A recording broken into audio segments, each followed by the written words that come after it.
ඔන්න දැන් ඉතින් නිතිය කියනවා පරිත් එක්ක ඔයාගේ මගේ කසාද කොහොමද කරා මගේ තාත්තා අපි එකතු වෙලා ඒත් මම නම් මේ ගමෙන් පැනලා යනවා මේ පඩි කීට නිතිය කියන්නේ පඩි කියනවා all the best මම නම් ඉතින් අම්මයි තාත්තගේ ඉඳි අහන්න ඕනනේ කියලා දැන් ඉතින් යාළුවෝ දෙන්නට ගොඩක් රික්වෙස්ට් දෙන්නත් එක්ක වැඩ ගන්නවා මේ කොහොමද නිතිය කියනවා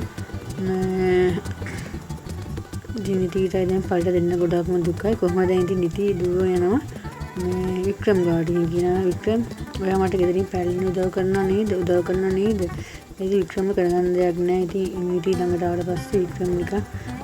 මොකක්ද වෙනවා වික්‍රමට ඊට පස්සේ වික්‍රම බලන් ඉන්නවා කොහොමද ඇතිරේ නිතිය කොහොමද ගිහින් කොහොමද එන්න හිටන් නනුවත් දගට ගහලා උඩ පනිනවා වික්‍රම් ඊට ඇවිල්ලා හිටන් මේ නිතිව එක්කගෙන බෑගුත් අරගෙන ඉතින් දෙන්නත් එක්ක යනවා ඊට පස්සේ බලමු අපි මොකද වෙන්නේ කියලා කොහොමද දැන් මේ පරිගේ විවාහවත් අන්තිමේ කොහොමද වරුණ එක වෙන්නේ නැහැ මොකද වෙන්නේ කියලා අපි ඉතින් කොටසින් බලමු ගොඩක් ස්තුතියි